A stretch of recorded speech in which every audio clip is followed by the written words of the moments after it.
If I had to guess beforehand what I thought Christmas Caper would have been about, there's a very good chance that I never would have been able to draw up this narrative. This is, of course, part of the Adventures of Mary-Kate and Ashley series, which I have started watching for the first time recently. I think this is the fifth one that I've seen, so I'm about halfway through, maybe just further than that, having previously watched all of the You're Invited To series.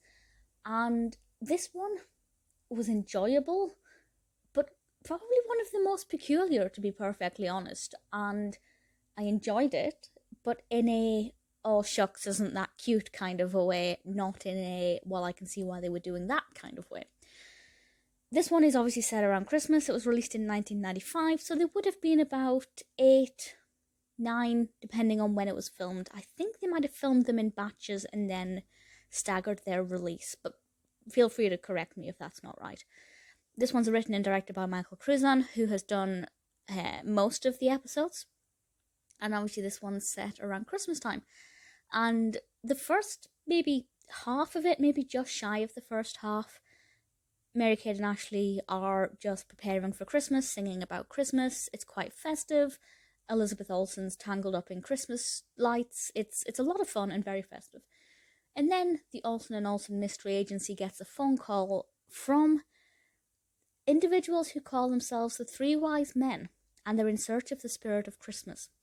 Now, the spirit of Christmas is actually an aeroplane. These Three Wise Men own this aeroplane, and they have installed some new software on their computers, and something's gone wrong with the software, and they cannot locate this aeroplane. Obviously, Mary-Kate and Ashley are the first choice for helping to solve this mystery. They get on their bikes, they go along to meet the Three Wise Men, and they try and solve the mystery by dinner time. I have to say, I love the Three Wise Men, Nick, Rick, and Slick, played by Arturo Gil, Joseph S. Griffo, and Michael Lee Gogin.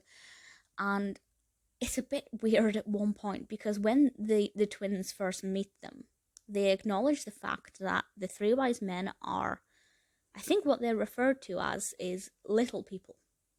And there's this whole little dialogue about how just because the Nick, Rick, and Slick are shorter than your average man, they still have hopes and aspirations and dreams like everybody else. I thought it was a bit in your face, but I guess for the young viewer, maybe not. Maybe it needed to be said.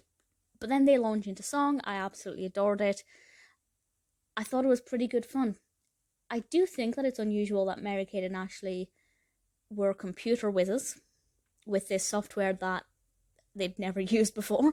Not necessarily the most believable, but I liked it. And there is, I don't really want to spoil what happens, but I think that it does have some pretty decent messages in it.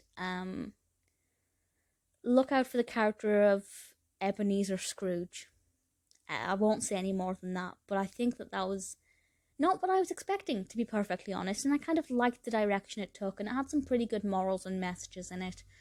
With regards to being festive, the first half was definitely festive with regards to Christmas decorations and Christmas songs. The second half was more about the language, so Ebenezer Scrooge, Three Wise Men, Spirit of Christmas. I enjoyed it enough. It's not quite what I would have expected for this kind of Christmas episode, but comparing it to the rest of the Adventures of episodes, I liked the songs a lot more than some of the others. The narrative flowed very well, even though it wasn't what I was expecting. If you grew up watching Mary-Kate and Ashley, or even if you're discovering them now for the first time, give it a watch. It's cheesy, it's unrealistic, but it's still pretty good fun.